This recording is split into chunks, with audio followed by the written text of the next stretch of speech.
నమస్కారం. జై శ్రీరామ్. సో ఇప్పుడు ఈ ఉగాది సందర్భంగా ఏమిటి అంటే ఈ యొక్క డిస్కౌంట్ ఆఫర్ ఇచ్చాం కాబట్టి చాలా కాల్స్ వస్తున్నాయి. చాలామందికి అపాయింట్మెంట్స్ తీసుకుంటున్నాము. అయితే ఏమిటి అంటే మనము ప్రతి ఒక్కరము ఈ ప్రపంచంలో కర్మను అనుభవించడానికి మనం ఈ ప్రపంచంలో జన్మ తీసుకున్నాం. మనం ఏదో పుణ్యం చేశాము, ఏదో పాపం చేశాం. ఆ పుణ్య పాపాలకు అనుగుణంగా మనకు ఈ శరీరం అనేటువంటిది ప్రసాదించబడింది. మనం ఈ ప్రపంచంలో ఈ తల్లిదండ్రులకి ఇక్కడ మనం పుడుతున్నాం.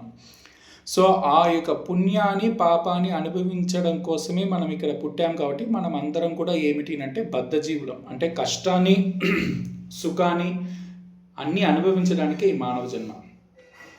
ఇప్పుడు మనం చూసినట్లయితే మన జాతకంలో ఏదో ఒక దోషం ఉంటుంది.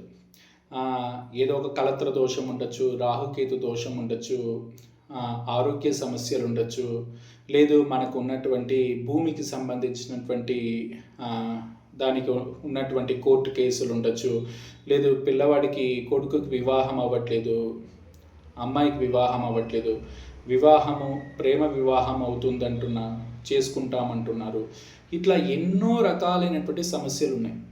ఒకటి కాదు, రెండు కాదు, అందరికీ సమస్యలు ఉన్నాయి. అందరికీ ఏమిటి అంటే రూపం వేరంతే. అందరికీ బాధ ఉంది. బట్ ఒకరికి ఏమిటంటే తలనొప్పి, ఒకరికి మోకాలు నొప్పి, ఒకరికి కాలు నొప్పి, ఒకరికి చేతుల నొప్పి, ఒకరికి కడుపు నొప్పి. బట్ అందరికీ నొప్పి ఉంది. సో అందరికీ వేరు వేరు రూపాలలో కష్టాలు ఉన్నాయి తప్పితే కష్టాలే లేకుండా ఎవరు లేరు. అయితే మన యొక్క పెద్దవాళ్ళు ఇంతకు ముందు కాలంలో ఏ కష్టం వచ్చినా వాళ్ళు ఏం చేసేవాళ్ళు అంటే వాళ్ళకు తెలిసినటువంటి ఒకే ఒక ఉపాయం ఏమిటంటే సుందరాకాండం. ఈ సుందరాకాండం అనేటువంటిది వాళ్ళకి ఏ కష్టం వచ్చినా వాళ్ళకి ఏమిటి అంటే ఆ సుందరాకాండం తీసుకోవడం, దాన్ని పారాయణం చేయడం. అది తప్పితే వాళ్ళకు ఇంకొకటి ఏమీ తెలియదు వాళ్ళకి. ఆ సుందరాకాండాన్ని ఉమా సంహితలో కూడా చెప్పడం జరిగింది. ఉమా సంహితలో, ఎందుకంటే ఈ ప్రపంచంలో అందరూ అనేక రకాలైనటువంటి కష్టాలతో ఉంటారు కాబట్టి అన్ని కష్టాలకి ఒక్కొక్క కష్టానికి ఒక్కొక్క సర్గం కూడా దానికి ఫలశ్రుతి చెప్పడం జరిగింది. ఇప్పుడు ఎవరికైనా మానసికంగా డిప్రెషన్లో ఉన్నారో వాళ్ళు ఈ సర్గం చదవాలి, ఆరోగ్య సమస్యలు ఉన్నాయి ఈ సర్గం చదవాలి. అట్లా మీరు కానీ తీసుకున్నట్లయితే పూర్తిగా అన్ని సర్గాలు కూడా మనం ఈ లౌకిక ప్రపంచంలో అనుభవిస్తున్నటువంటి సమస్యలకి పరిష్కారము ఉంది. అదే సమయంలో రాముడు పట్ల, సీతారాముల పట్ల, హనుమంతుల వారి పట్ల మన యొక్క భక్తి కూడా పెరుగుతుంది అన్నమాట. సో ఇదేమిటంటే 1+1 ఆఫర్. ఈ సుందరాకాండం పఠించడం వల్ల ఏమవుతుంది, మనకు సుందరాకాండ యొక్క పారాయణ యొక్క రామాయణం భక్త్యా యపాదం పదమేవ సయాతి బ్రహ్మణ స్థానం బ్రహ్మణ పూజ్యతే సదా.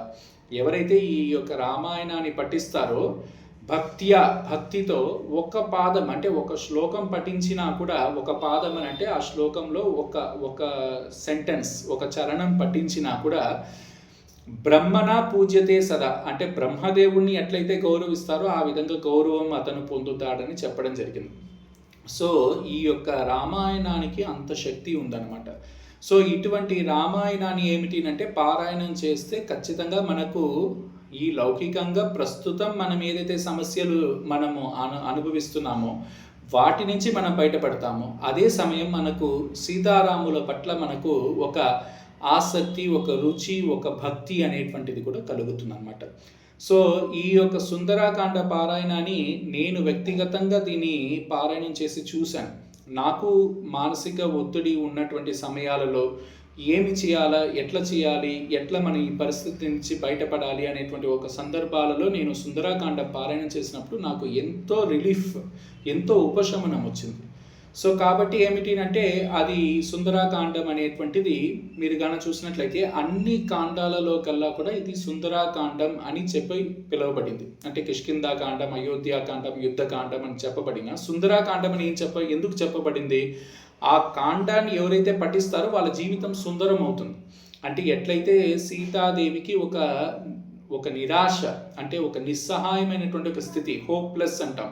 అంటే ఇంకా రాముడు వస్తాడో లేదో తెలియదు, అక్కడ రావణుడి యొక్క బందీలో ఇరుక్కుపోయినాము, ఏం చేయాలి, ఇంకా నా జీవితాన్ని నేను త్యజించాలి అనేటువంటి ఒక సందర్భం వచ్చినప్పుడు అప్పుడు సీతాదేవి దగ్గరికి హనుమంతులు వారు వెళ్ళడం జరుగుతుంది. రాములు వారు ఇచ్చినటువంటి ఆ యొక్క ఉంగరాన్ని చూపించడం జరుగుతుంది.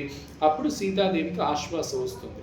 అట్లా ఏమిటి అంటే ఈ యొక్క సుందరాకాండమని ఎందుకు చెప్పడం జరిగింది అంటే అంత అక్కడ ఉన్నటువంటి ఒక నిస్సహాయమైనటువంటి స్థితిలో కూడా ఒక ఆశాకిరణం కలిగింది. అట్లా ఈ యొక్క ఎవరైతే ఈ సుందరాకాండాన్ని పఠిస్తారో వాళ్ళ జీవితం ఎంత విపత్తుల్లో ఉన్నా, ఎన్ని కష్టాల్లో ఉన్నా, ఎన్ని దోషాలున్నా, ఎన్ని ఇబ్బందులున్నా, ఎన్ని రోగాలున్నా, అనేక రకాలైనటువంటి సమస్యలున్నా ఇది పఠించడం వల్ల మన జీవితం సుందరం అవుతుంది. అందుకు దీన్ని సుందరాకాండ అని పెట్టారు. సో ఈ యొక్క సుందరాకాండంలో మొత్తం 68 సర్గాలు ఉన్నాయి. సో దీన్ని పఠించేటువంటి విధానం ఏమిటి అంటే ఇది చాలా ప్రభావవంతంగా ఉండాలి అంటే మొత్తము ఈ యొక్క 68 సర్గాలు ఉన్నాయి. 68 సర్గాలు ముందు ఏం చేయాలి అంటే సంక్షేప రామాయణం పఠించాలి, అదేవిధంగా శ్రీరామ జననం పఠించాలి, మళ్ళీ పూర్తి సుందరాకాండం 68 అధ్యాయాలు పఠించాలి, మళ్ళీ శ్రీరామ పట్టాభిషేకంతోనూ సీతారామ కళ్యాణంతోనూ దీన్ని ముగించాలన్నమాట. సో అంటే దగ్గర 72 సర్గాలు పఠించాలి. సో ఇది 48 రోజుల్లో 12 సార్లు పఠిస్తే చాలా చాలా విశేషమైనటువంటి ఫలితాలు ఉంటాయనేసి ఉమా సంహితలో చెప్పబడింది. అంటే ఏ సర్గం ఎట్లట్లా పారాయణం చేస్తే, ఎన్ని రోజుల్లో పారాయణం చేస్తే, 1 రోజులో పారాయణం చేస్తే ఏం ఫలితము, 2 రోజుల్లో పారాయణం చేస్తే ఏం ఫలితము, అట్లా 48 రోజులు. 48 అనేది ఒక మండలం. ఒక మండలం సమయంలో దీని 12 సార్లు పారాయణం చేస్తే చాలా విశేషమైనటువంటి ఫలితాలు చెప్పబడింది. సో 12 సార్లు పఠించాలంటే కనీసం రోజుకి 4 గంటలన్నా దీనికి సమయం కేటాయించాలి. సో చాలామంది ఏమిటి అంటే మేము అంత సమయం పఠించలేము, లేదు మాకు అంత సంస్కృత భాష రాదు అని చాలామంది రిక్వెస్ట్ చేయడం జరిగింది.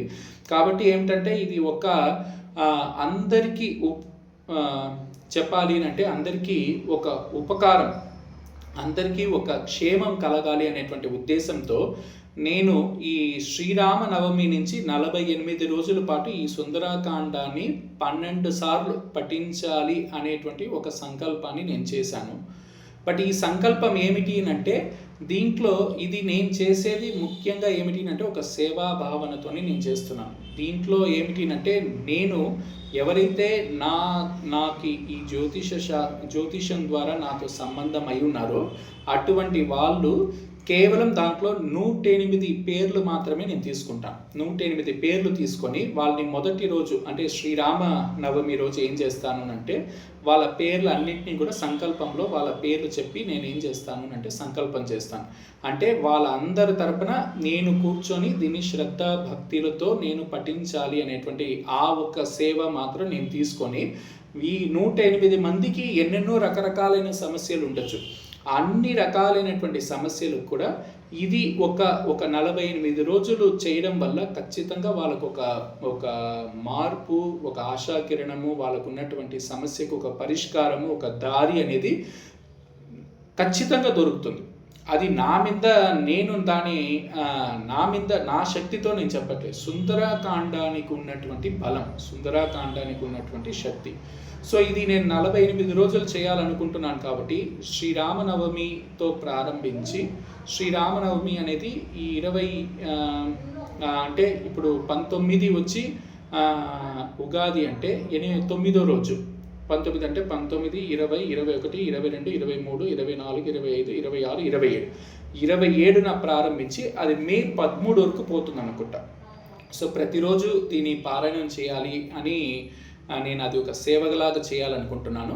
సో అయితే ఏమిటి అంటే 108 పేర్లు మాత్రమే తీసుకుంటాను. 108 పేర్లు అంటే ఆ 108 పేర్లు అంటే వాళ్ళ గోత్రము, పేరు, నక్షత్రం ఉంటే చాలు. వాళ్ళ తరపున నేను ఏమిటి అంటే నేను ఈ సుందరాకాండ పారాయణ సేవగా చేస్తాను.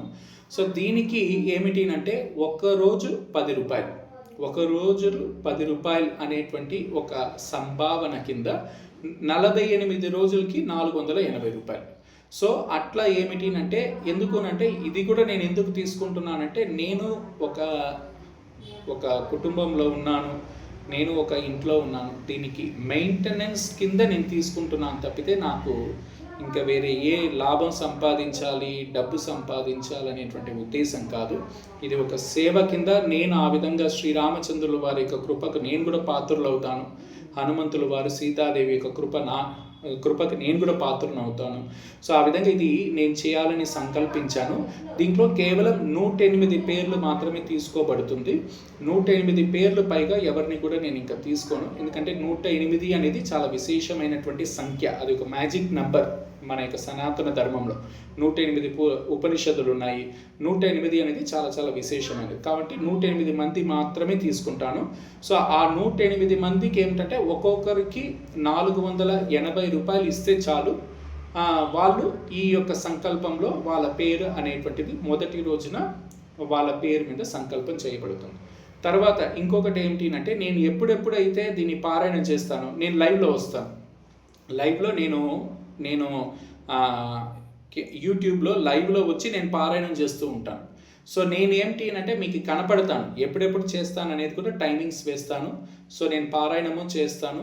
సో నేను ఈ రూపంలో నేను ఏదైతే సేవ అందించాలి అనుకుంటున్నానో దాంట్లో మీకు ఎవరైతే ఇంట్రెస్టెడ్ ఉందో మీరు దయచేసి $480 వచ్చి రిజిస్ట్రేషన్ ఫీ ప్లస్ ఒక్క $480కి ఒక పేరు, అంటే ఒక గోత్రము, ఒక పేరు, ఒక నక్షత్రం మాత్రం ఇస్తే చాలు. సో ఇది నేను శ్రీరామ నవమి పర్వదినాన నేను చేయాలనుకుంటున్నాను. ఇది నేను ఎక్కడ కూడా ఏమిటి నేను దీని పబ్లిక్ ప్లాట్ఫామ్ మీడియాలో, ఇన్స్టాగ్రామ్లో కానీ యూట్యూబ్లో కానీ నేను పోస్ట్ చేయను. ఇది కేవలం ఎవరైతే ఇప్పటి వరకు నాతో కన్సల్టేషన్ తీసుకున్నారో వాళ్ళకు మాత్రమే ఇది నేను పంపించడం జరుగుతుంది. వాళ్ళలో 108 మంది నాకు సంఖ్యలో వస్తే వాళ్ళకి ఆ శ్రీరామచంద్రులు, సీతాదేవి, లక్ష్మణ, హనుమత్ సమేత అందరి యొక్క అనుగ్రహం ఉండి వాళ్ళు ఏదైతే ఇబ్బందులు, కష్టాలు, దోషాలు, రోగాలు, ఏదైనా అనవసరమైనటువంటి ఈ యొక్క చట్టరీత్యా ఉన్నటువంటి సమస్యలు, వివాహ సమస్యలు, సంతాన సమస్యలు అన్నిటికీ వాళ్ళకు ఒక పరిష్కారము అందాలి అనేటువంటి ఒక మంచి ఉద్దేశంతో ఈ యొక్క సేవా కార్యక్రమము ప్రారంభించడం జరుగుతుంది. ఎవరికైతే ఇంట్రెస్టెడ్ ఉన్నారో మీరు దయచేసి వాట్సాప్లో కాంటాక్ట్ చేయవచ్చు. ధన్యవాదాలు.